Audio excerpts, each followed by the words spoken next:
John Parker had always been a man of routine. Every morning, he grabbed his coffee from the same cafe near his office in downtown Chicago, took the same route to work, and greeted the same security guard at the entrance of his sleek corporate building. His life was predictable, structured, and, for the most part, comfortable. That morning was no different, until he stepped outside after lunch and found himself face to face with a young girl whose piercing blue eyes stopped him in his tracks. She was no older than 13 or 14, her blonde hair matted with dirt, her clothes oversized and tattered. She stood on the sidewalk holding a cardboard sign that read, "Hungry. Please help." But she wasn't begging at the moment. Instead, she was staring directly at John, her expression frozen somewhere between awe and disbelief. John hesitated, unsure whether to walk past her or acknowledge the strange intensity of her gaze. "Sir," her voice was hoarse, barely above a whisper. You look just like my dad." The words hit John like a jolt of electricity. His brows furrowed as he looked around, half expecting a hidden camera or a prank. But there was no one else paying attention to them. The girl's lips trembled, and she clutched her sign tightly as if she had just seen a ghost. John cleared his throat. "I'm sorry, but I think you're mistaken." He gave her a polite nod and started walking away, but before he could take more than 2 steps, she called out again, this time louder. "Wait. Please, just look." She frantically dug into the front pocket of her torn hoodie and pulled out an old, crumpled photograph. With shaking hands, she extended it toward him. John hesitated before taking it. The picture was faded, its edges worn, as though it had been carried around for years. It showed a young man in his 20s, smiling at the camera. The resemblance was uncanny. The sharp jawline, the dimple in his left cheek, even the way his dark hair was parted, it was all too familiar. A cold shiver ran down his spine. It wasn't a perfect match, but it was close enough that he felt unsettled.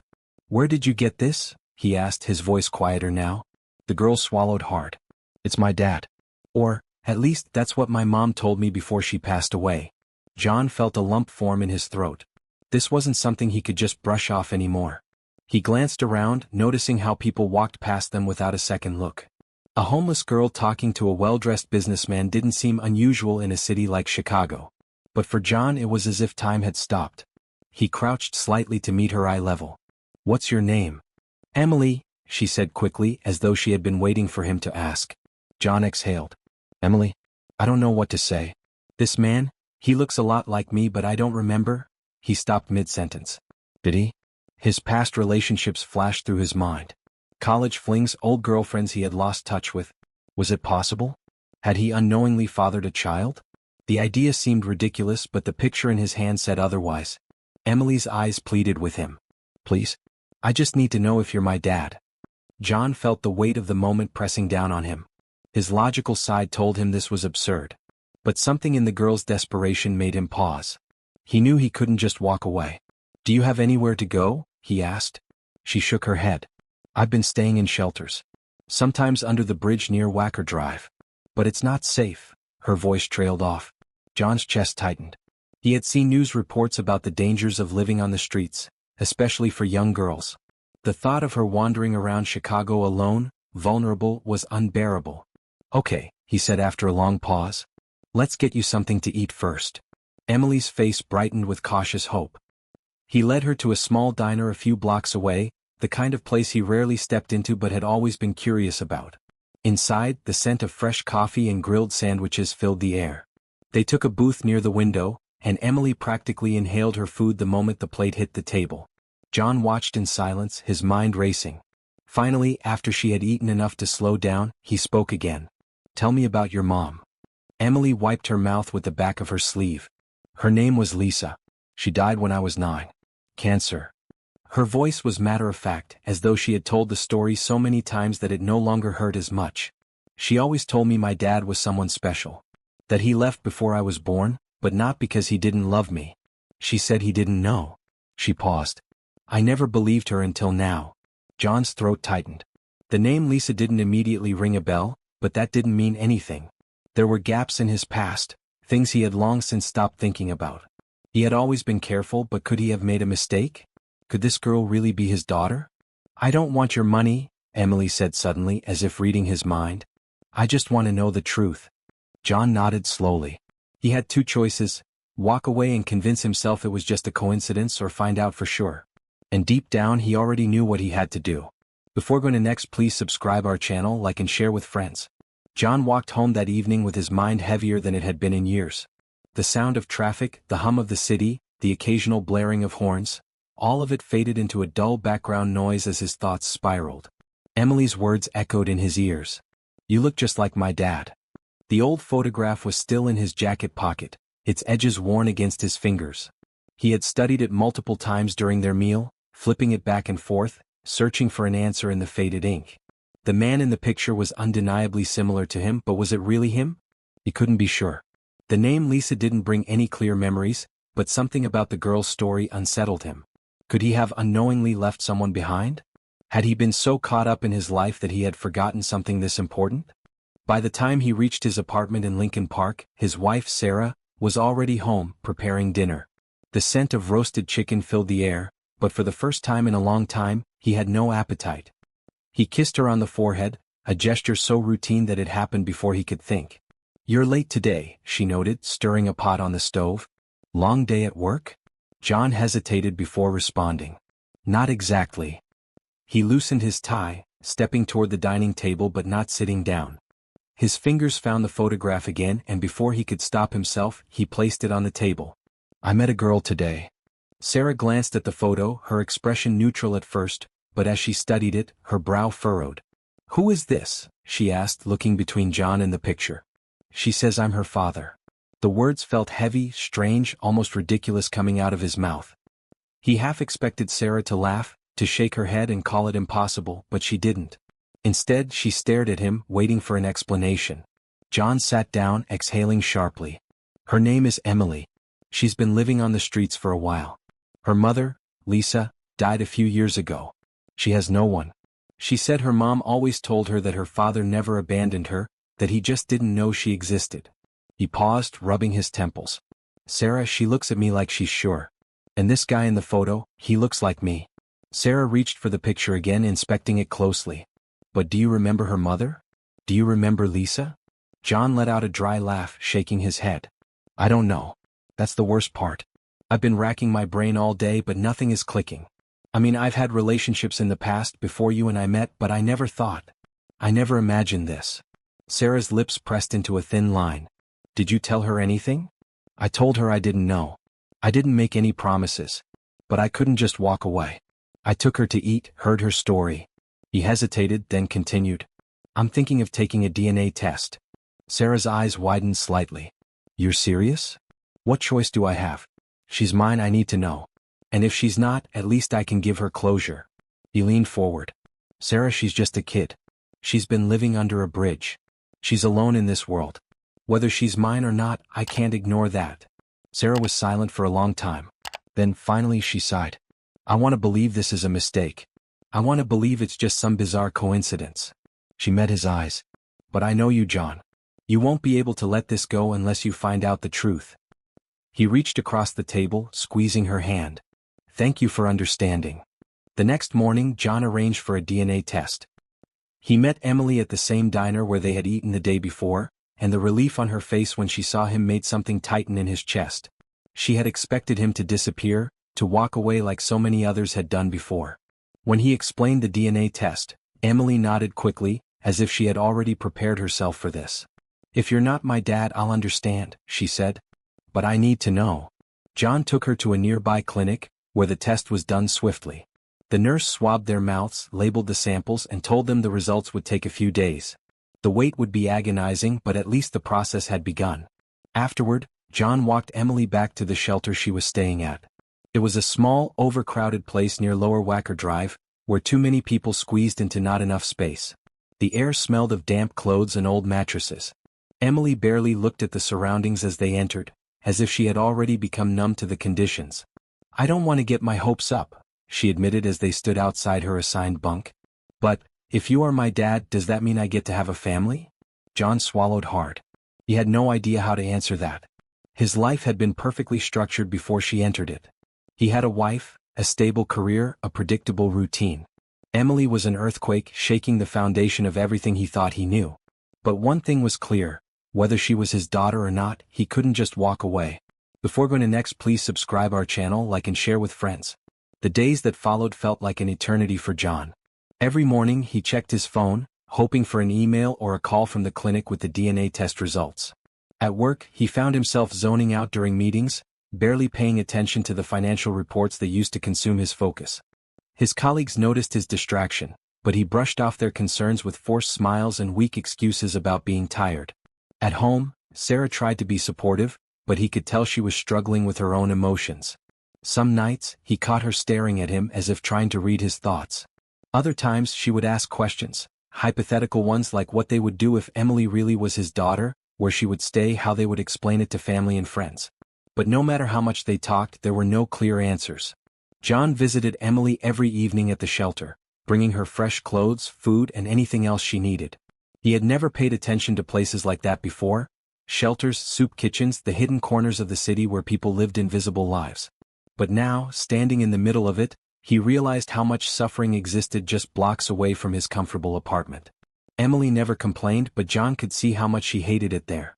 The way she avoided eye contact with the other residents, the way she clutched her backpack as if it was her only possession in the world. One evening, as they sat on a bench near the Chicago River, Emily opened up more about her life. She told him about the nights she spent sleeping in abandoned buildings, how she learned which convenience stores wouldn't kick her out if she lingered too long, how she once had to run from a man who tried to drag her into an alley. John's stomach twisted at her words.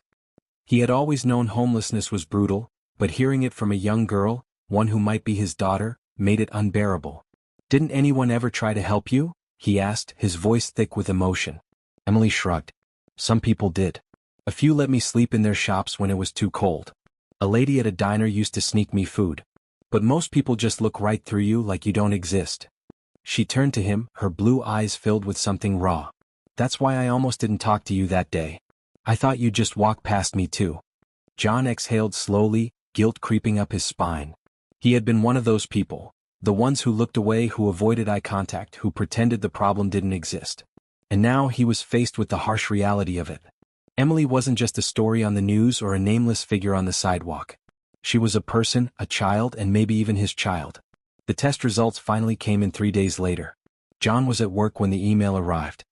His hands trembled as he clicked it open, his heart pounding so hard he could hear it in his ears. The words blurred together at first, but when he focused, he saw the result in bold letters. 99.9% probability of paternity. Staring at the screen as his world shifted beneath him. He had spent the past few days preparing himself for both possibilities, but now that the answer was right in front of him, he didn't know how to react. He was a father. Emily was his daughter. And for 13 years he had unknowingly left her to struggle alone. He stood abruptly, grabbing his phone and stepping out of his office. His hands were still shaking as he dialed Sarah's number. She answered on the second ring. "John? Everything okay?" "It's her," he said, his voice barely above a whisper. "Emily, she's mine." There was a long silence on the other end. When Sarah finally spoke, her voice was calm but heavy. "Come home," she said. "We need to talk." That night, John sat across from Sarah in their living room, the weight of the situation pressing down on both of them. Sarah listened as he told her everything, the results, the certainty, the overwhelming guilt that came with it. "I don't know what to do," he admitted, running a hand through his hair. "I can't leave her in that shelter. She's my daughter, Sarah. I have to take care of her." Sarah's expression was unreadable. "I know," she said softly. She took a deep breath, then met his eyes. "But what does that mean? Are we bringing her here? Are we becoming parents overnight?" John hesitated. He hadn't thought that far ahead. "I don't know yet," he admitted. "But I do know that I can't walk away from her. Not now." Sarah nodded slowly. "Then we figure it out together." The next day John met Emily at the diner just like before. She was already there when he arrived, sitting in the same booth, nervously stirring a cup of hot chocolate. When she saw him, her eyes immediately searched his face, looking for an answer. He sat down across from her and took a deep breath. "Emily," he said carefully. The results came back. She gripped her cup tighter, her knuckles turning white. "And?" A small, shaky smile formed on John's lips. "You're my daughter." Emily's face went through a wave of emotions, disbelief, shock, relief. Then suddenly she let out a breathless laugh, covering her mouth with both hands. Tears filled her eyes and for a moment she couldn't speak. "I knew it," she finally whispered. "I knew it." John reached across the table, placing his hand over hers. "I'm so sorry," he said, his voice thick. "I should have known. I should have been there." Emily shook her head quickly. "You didn't know," she said. "You weren't given a choice." He swallowed hard.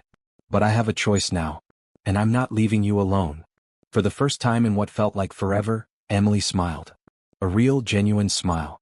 And John knew in that moment that his life would never be the same again.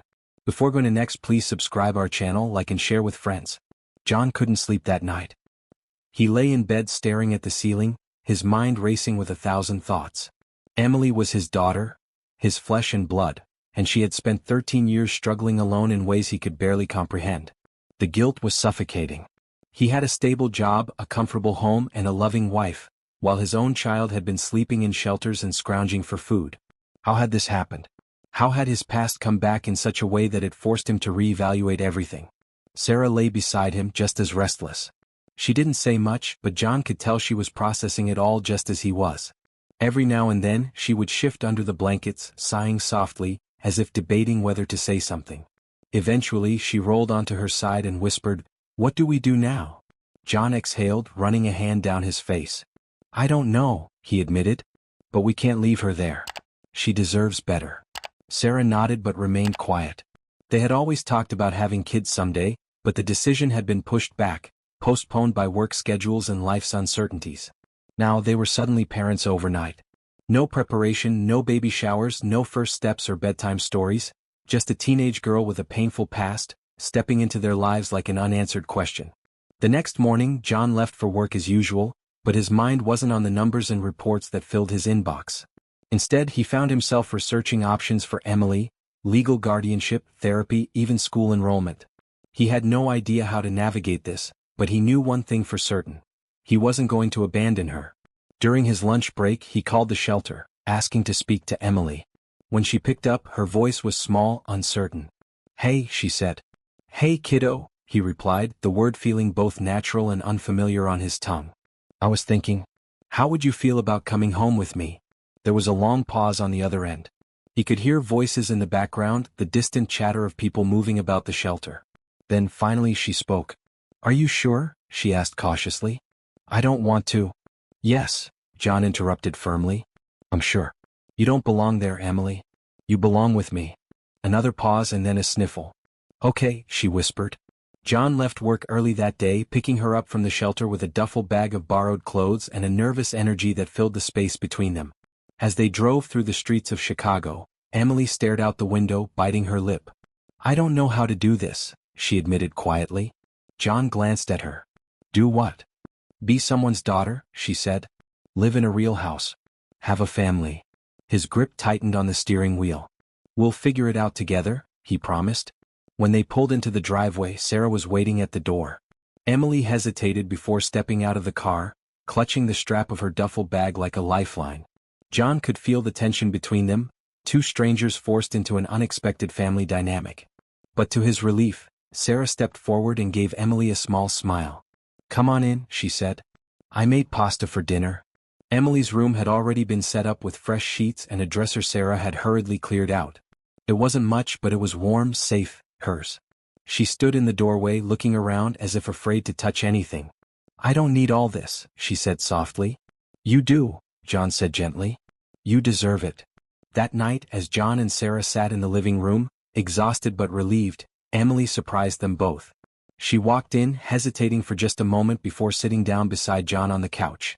"Thank you," she murmured, staring at the floor. John swallowed the lump in his throat. "You don't have to thank me," he said. "This is where you belong."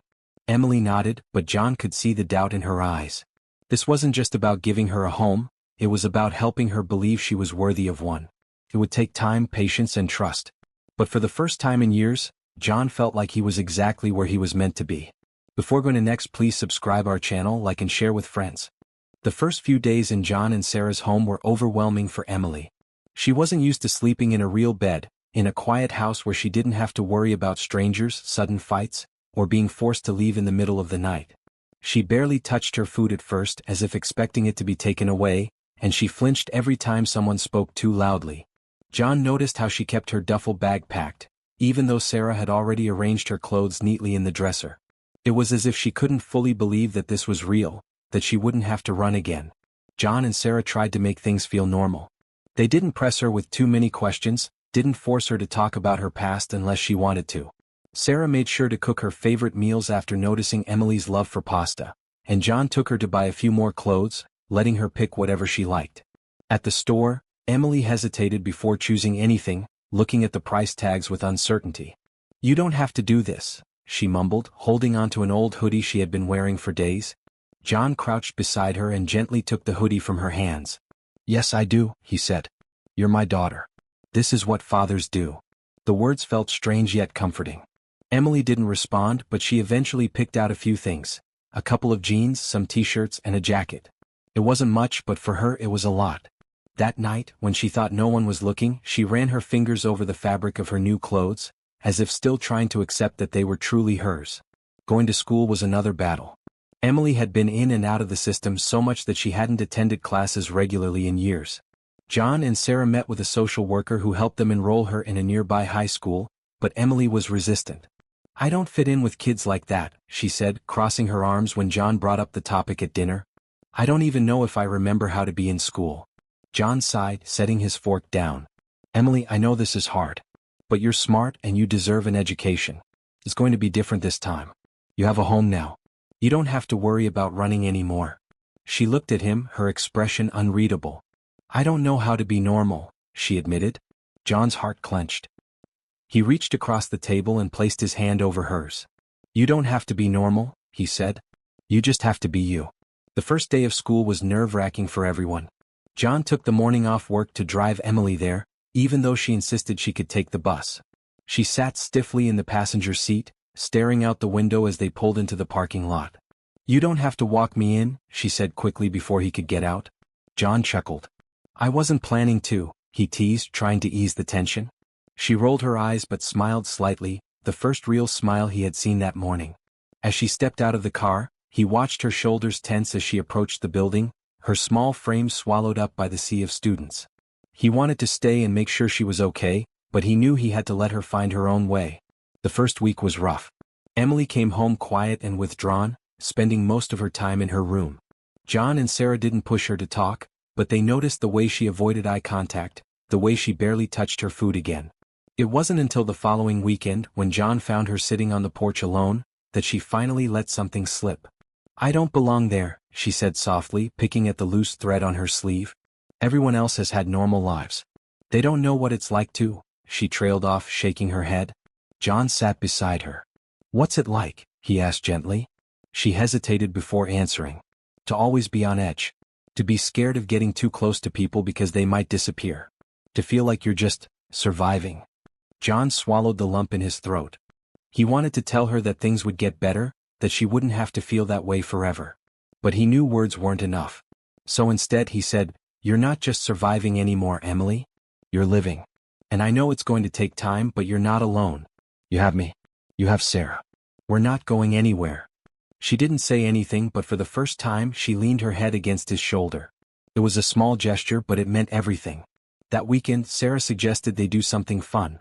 Something to take Emily's mind off school and all the changes. They ended up going to Navy Pier, riding the Ferris wheel and eating hot dogs by the water. Emily was hesitant at first, but as the day went on, John saw her relax. She laughed when Sarah nearly dropped her ice cream, rolled her eyes when John failed miserably at an arcade game, and even took pictures on her phone, a small but significant step. That night, when they got home, Emily hesitated at the doorway of her room. "Today was fun," she said awkwardly, as if the words felt foreign on her tongue. John smiled. "Yeah, it was." She nodded, then to his surprise added, "Good night, Dad." John froze, the word hitting him like a shockwave. It was the first time she had called him that.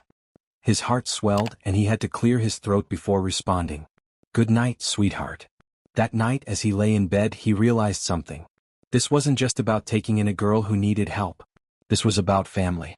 And for the first time, it truly felt like Emily was becoming part of theirs. Before going to next, please subscribe our channel, like and share with friends.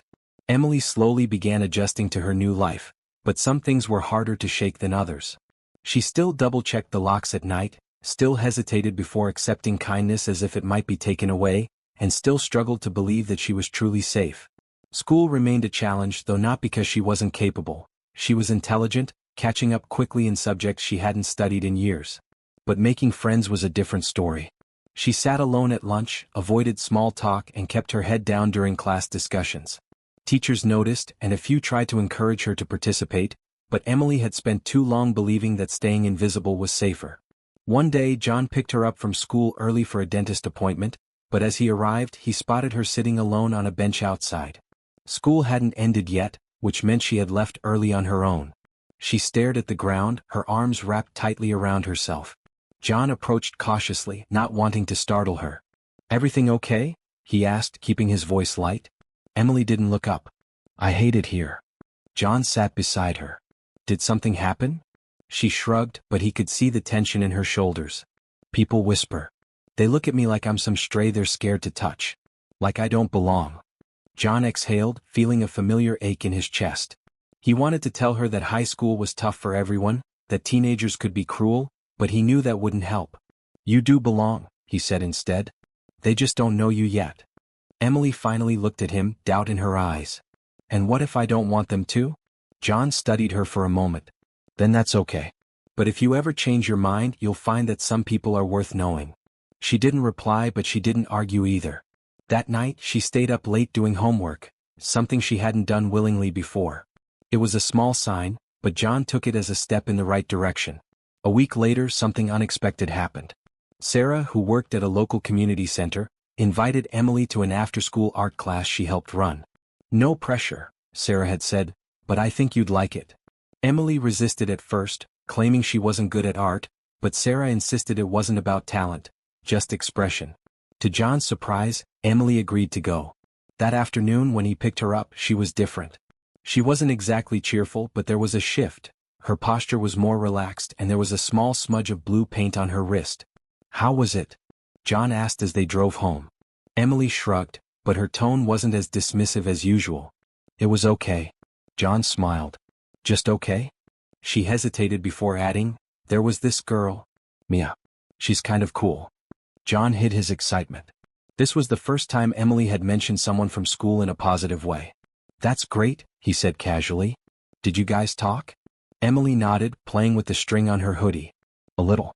She doesn't ask a million questions like everyone else. Just kind of gets it." John didn't push further, but he could tell this was important. Over the next few weeks, Emily started mentioning Mia more often. They sat together in art class, sometimes exchanged messages after school, and once, Mia even came over to work on a project. It was the first time Emily had ever brought someone home, and though she acted indifferent, John could tell she was nervous. Mia was friendly, easygoing, and didn't seem to treat Emily any differently than she would anyone else. They spent hours painting in the backyard, barely speaking but comfortable in each other's silence. That night, Emily seemed more at ease than usual. "She's cool," she admitted while washing paint off her hands. John nodded. "I'm glad you have a friend." Emily was quiet for a moment before saying, "Me too." Things weren't perfect, but they were improving. However, Emily still had moments where the past caught up with her. One night, John woke to muffled sounds coming from down the hall. He got up and found Emily curled up in the corner of her room, breathing heavily, her eyes wild with panic. "Emily," he said gently, stepping closer. She didn't seem to hear him, trapped in whatever nightmare had woken her. John knelt beside her, speaking softly. "It's okay. You're safe. I'm here." It took a few moments, but eventually her breathing slowed and she blinked as if realizing where she was. "I'm sorry," she whispered. John shook his head. "You don't have to be sorry." She looked down at her hands, her fingers trembling. "Sometimes I still feel like I'm back there. On the streets. Alone." John's heart ached. "But you're not alone anymore," he reminded her. "And whenever you feel that way, just remember, you have me. You have Sarah. And you have a home." Emily hesitated before nodding. For the first time she let John wrap an arm around her and she leaned into him just a little. It was a small step, but a step nonetheless. As the months passed, Emily continued to grow. She still had tough days, but they were fewer and farther between. She started trusting John and Sarah more, started opening up in little ways. She even joined the art class permanently and began sketching at home, a hobby she hadn't explored before. Then one evening, something happened that neither John nor Sarah expected. Emily had been in her room for hours when she suddenly walked into the living room, holding something in her hands. It was a framed picture, one they had taken at Navy Pier months ago. In it, she stood between John and Sarah, smiling shyly at the camera. She hesitated before placing it on the bookshelf beside other family photos. "I thought, maybe it should go here," she said softly. John and Sarah exchanged a glance, emotion swelling in their chests. Sarah smiled warmly. "It's perfect." Emily nodded, her fingers lingering on the frame before stepping back. And for the first time she truly felt like she belonged. Before going to next, please subscribe our channel, like and share with friends. Emily's life had changed more in the past year than she could have ever imagined. The once lonely girl who had spent nights shivering under city bridges was now waking up in a warm bed, with people who genuinely cared about her. But despite all the progress, there were still cracks beneath the surface, fears and doubts that wouldn't let go. The past had a way of creeping up when she least expected it. Some nights she still woke up in a cold sweat, convinced she was back on the streets, only to open her eyes and remember she was safe. But the fear never truly disappeared. One afternoon, John noticed her sitting on the front porch, staring off into the distance. He had learned to recognize that look, the one that meant she was lost in thoughts she didn't want to share. He sat down beside her, resting his elbows on his knees. "What's on your mind?" he asked. Emily didn't answer right away. She pulled at a loose thread on her sleeve, then finally said, "I had a dream last night. About my mom." John stayed quiet, letting her take her time. Emily rarely talked about her mother. The few details she had shared over time painted a picture of a woman who had loved her but had been too lost in her own demons to be apparent. "She was smiling," Emily continued. "We were in a park. I think it was Lincoln Park. She used to take me there when I was little." Her voice softened as if she was seeing the memory unfold before her. "She would push me on the swings. She always said she'd give me the world if she could." John could hear the sadness behind the words. "It sounds like she really loved you." Emily nodded but then let out a bitter laugh. "Yeah, she did. But love wasn't enough, was it?" She sighed, rubbing her hands together. "She always told me she'd get better, that things would be different. But they never were." John hesitated before asking, "Do you ever think about looking for her?" Emily stiffened. "I don't even know if she's still alive." She said it flatly, but John saw the way her fingers tightened into fists. "And if she is, I don't know if I'd want to find her. What if she's still the same? What if she never changed?" John thought carefully before responding. "I think that's something only you can decide. But if you ever do want to look for her, you won't have to do it alone." Emily didn't reply, but her shoulders relaxed slightly. She wasn't ready to face that part of her past, but she knew now that if she ever was, she wouldn't have to do it by herself. As the months went on, Emily started to open up more, both at home and at school. She and Mia became inseparable, bonding over their shared love of art and late-night horror movies. For the first time, Emily had a friend she could trust, someone who didn't look at her like a charity case but as an equal. She also started spending more time with Sarah, who taught her how to bake, something Emily found surprisingly calming. Even John, who was more reserved, had become a constant source of support, always knowing when to push and when to give her space. Then one evening, as she and Mia were working on a school project at the dining table, Mia casually asked, "Do you ever think about finding your dad?" Emily nearly dropped her pencil. "What?" Mia shrugged. "I mean, you don't really talk about him. Do you know anything about him?" Emily's stomach twisted. The truth was she knew almost nothing. Her mother had never spoken about him, and growing up she had assumed he was just some guy who had disappeared before she was born. But now, with the stability she had, the question nagged at her. "No," she admitted. "I don't know anything." Mia tilted her head. "Would you want to?" Emily hesitated. "I don't know." But the question lingered long after Mia left that night. She lay in bed, staring at the ceiling, wondering about the man who had given her half of her DNA. Who was he? Did he even know she existed? And if he did, had he ever thought about her? The next morning, after tossing and turning all night, she found herself searching online for DNA testing kits. She had seen advertisements before, people finding long-lost relatives, discovering family they never knew existed. It seemed impossible, but the more she thought about it, the more she wanted to try. At breakfast, she hesitated before bringing it up to John and Sarah. "What if I took one of those DNA tests?" she blurted out. John lowered his coffee cup, eyebrows raised. "What made you think of that?" Emily shifted in her seat. "I don't know. I don't know anything about where I come from. And maybe it's stupid, but I kind of want to." Sarah reached across the table, squeezing her hand. That's not stupid at all, Emily. John nodded. If it's something you want to do, we'll support you. Emily felt a weight lift off her chest. A week later, she received the DNA test kit in the mail. She followed the instructions carefully, sent it back, and then waited. The anticipation was unbearable. Every day she checked her email, half excited, half terrified of what she might find. What if there was nothing? Or worse, what if there was something she wasn't ready for? Finally, 3 weeks later, an email popped up on her phone. Your DNA results are ready. Her heart pounded as she clicked the link. A map loaded first, showing her ancestry breakdown, things she had never known about herself. But then her eyes landed on something that made her breath hitch. A list of DNA matches. And right at the top was a name she didn't recognize, marked with parent/child match. Emily's hands trembled as she clicked on the profile. A man's face appeared, a stranger yet somehow familiar. Her mind raced. This couldn't be real. It had to be a mistake. But there, next to the name David Reynolds, were the words that made her entire world shift. This person is likely your father. Before going to next, please subscribe our channel, like and share with friends. Emily stared at the screen, her mind spinning. The name David Reynolds meant nothing to her, yet the DNA test confirmed that this man was her biological father. A mix of emotions flooded her: confusion, fear, anger, and something else she wasn't ready to name.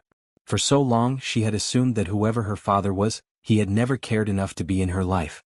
And now there he was, a name, a face, a possibility. Her hands trembled as she clicked on his profile. There wasn't much, just a basic photo, a grainy image of a man who looked to be in his 40s with dark hair graying at the edges. His eyes, though, were what made her stomach twist. They were hers. She had spent years looking in the mirror, wondering who she looked like, always assuming she had taken after her mother. But now, staring at this stranger's photo, she saw herself in his face. She sat there for what felt like hours, reading over his profile, clicking on every available detail. The website showed a few distant relatives connected to him, but nothing that told her who he really was. Where had he been all these years?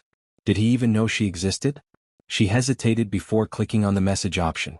A blank box appeared, waiting for her to type something, but her fingers froze over the keyboard. What was she supposed to say? Hi, you don't know me, but I'm your daughter? That sounded ridiculous. Instead, she shut her laptop and paced around her room, heart hammering. At dinner, she barely touched her food. John and Sarah noticed but didn't press her until she finally blurted out, I got my DNA results. They both set their forks down, waiting. Emily swallowed hard. It matched me with someone. A man named David Reynolds. He's listed as my father. Saying it out loud made it real in a way that staring at the screen hadn't. John and Sarah exchanged a look before John asked, Have you contacted him? Emily shook her head. I don't even know what to say. Sarah reached for her hand. You don't have to rush into anything. This is a big deal. You should take your time and figure out what you want. John nodded. And if you do decide to reach out, we'll be here. You don't have to do it alone. Emily wanted to believe that, but deep down she knew this was something she had to face on her own. Later that night, she sat on her bed with her laptop open, the cursor blinking in the empty message box. Finally, she started typing. Hi, I'm not sure how to say this, but I took a DNA test and it matched me to you as my father. I don't know if this is a mistake or if you even know about me, but I wanted to reach out. She hesitated, then added, I don't expect anything. I just want to know the truth. Before she could second-guess herself, she hit send. The next day was torture. Every time her phone buzzed, her heart jumped, but it was never him. Days passed with no response, and she started to regret ever sending the message. Maybe he had seen it and ignored it. Maybe he didn't want anything to do with her.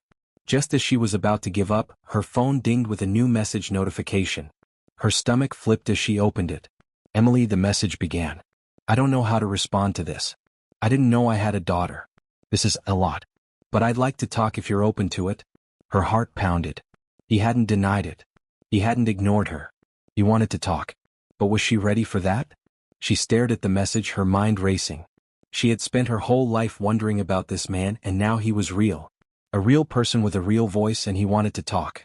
Before she could talk herself out of it, she typed back, I'd like that too. They agreed to have a phone call the next evening.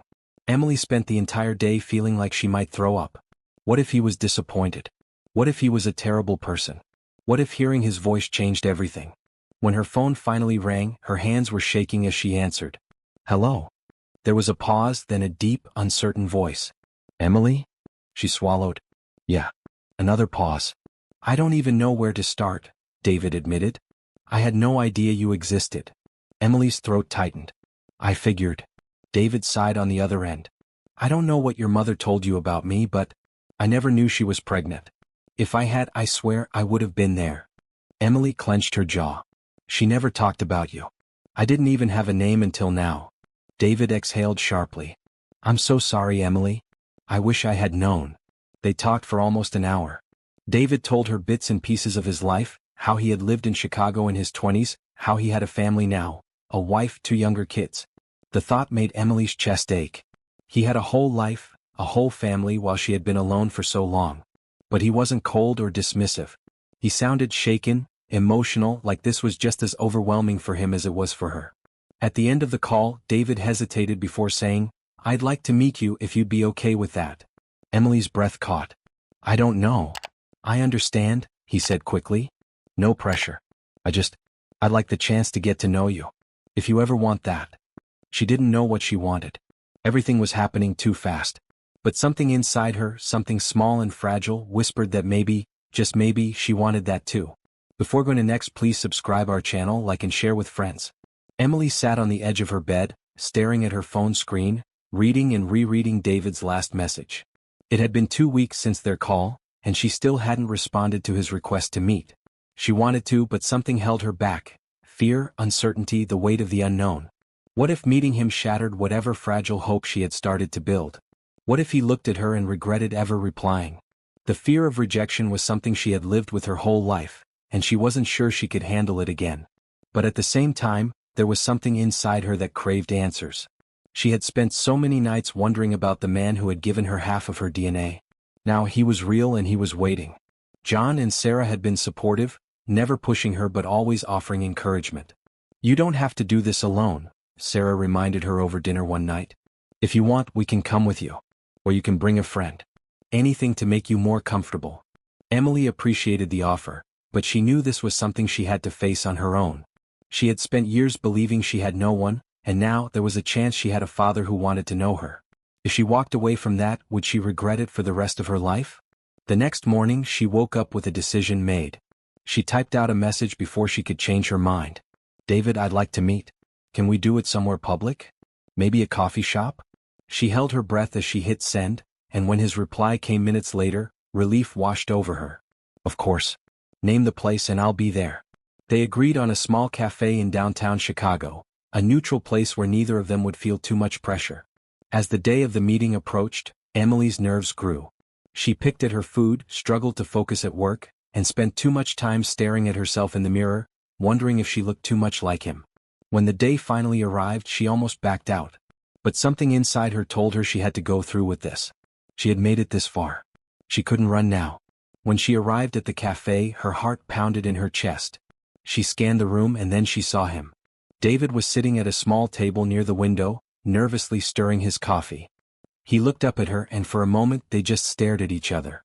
Emily felt like she was looking into a mirror, just with 20 more years of life.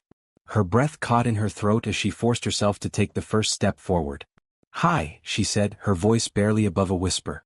David stood up, looking just as nervous as she felt. Emily? She nodded, and for a second she thought he might hug her, but he hesitated and instead gestured toward the seat across from him.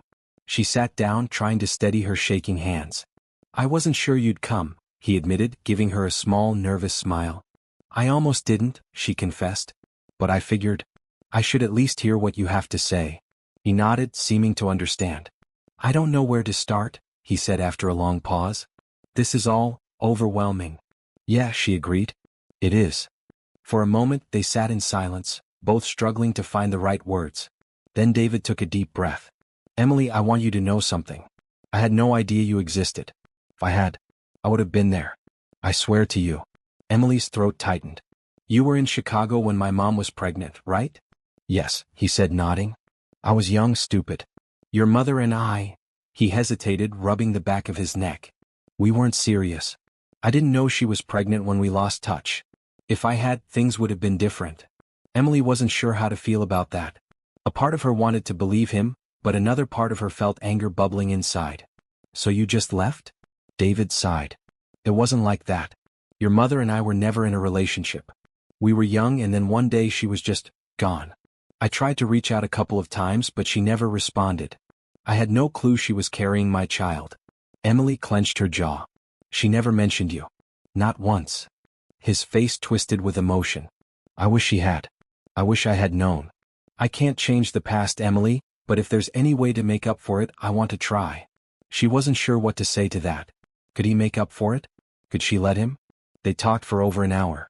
He asked about her life, where she had grown up, what she had been through. She told him pieces, enough for him to understand but not enough to expose all her wounds.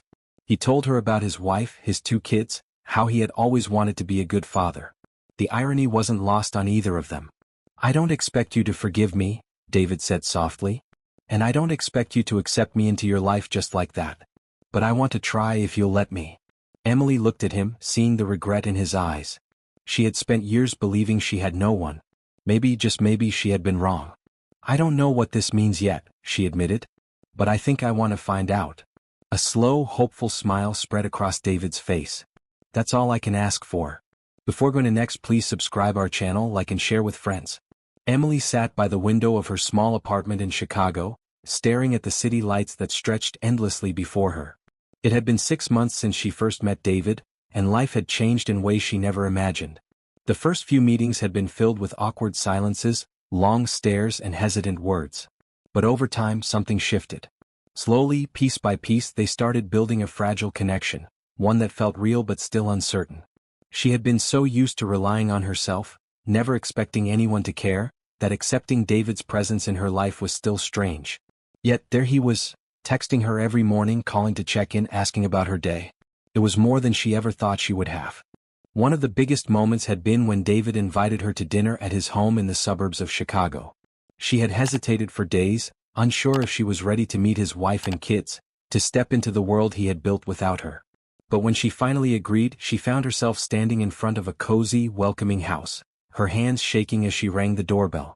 David had answered with a wide smile, ushering her inside where his wife, Lisa, greeted her warmly. I've heard so much about you, Lisa had said, her voice filled with genuine kindness. David's been so excited. Emily had expected resentment, discomfort, but instead she found warmth. His 2 kids, Jason and Lily, had been shy at first, but by the end of the night, Lily had insisted Emily help her with a puzzle, and Jason had asked if she liked basketball. It was surreal, sitting at their dinner table, laughing over silly stories, feeling like she belonged somewhere. But even as things improved, there were moments of doubt. Emily had spent so long believing she didn't deserve love, that people always left, that happiness wasn't meant for her. There were nights she still pushed David away, afraid of getting too close. What if you change your mind? She had asked him one night after a long day. What if you decide this is too much? David had sighed, looking at her with nothing but sincerity. I won't, Emily. I spent too many years not knowing you existed. I won't waste another second. Despite the progress, there was still one thing left unfinished, her past. Emily had never confronted the truth about her mother, never asked the questions that had haunted her for years.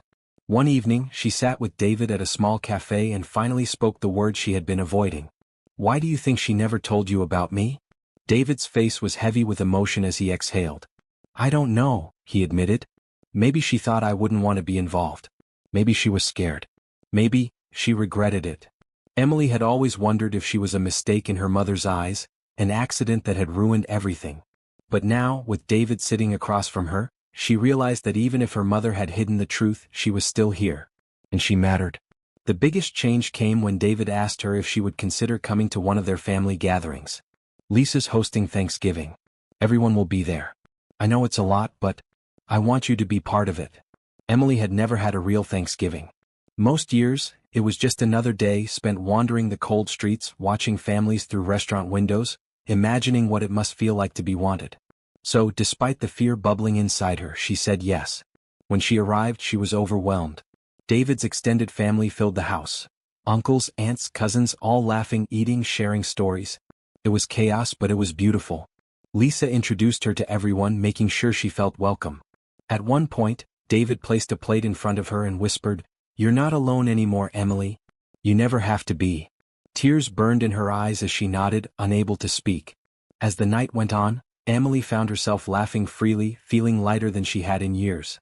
She played board games with Jason and Lily, helped Lisa in the kitchen and listened to old family stories. For the first time in her life, she wasn't just watching from the outside, she was part of it. Later, as she stood outside in the cold, looking up at the stars, David joined her. "You okay?" he asked softly. Emily turned to him, her heart full. "Yeah," she said. "For the first time in a long time. I think I am." David smiled, wrapping an arm around her shoulders. "Good. Because you deserve this. You always did." As Emily looked back at the warm, glowing house filled with people who had welcomed her without hesitation, she realized something she never thought possible. She had found a family. Not perfect, not without complications, but real. And that was enough. Before going to next, please subscribe our channel, like and share with friends.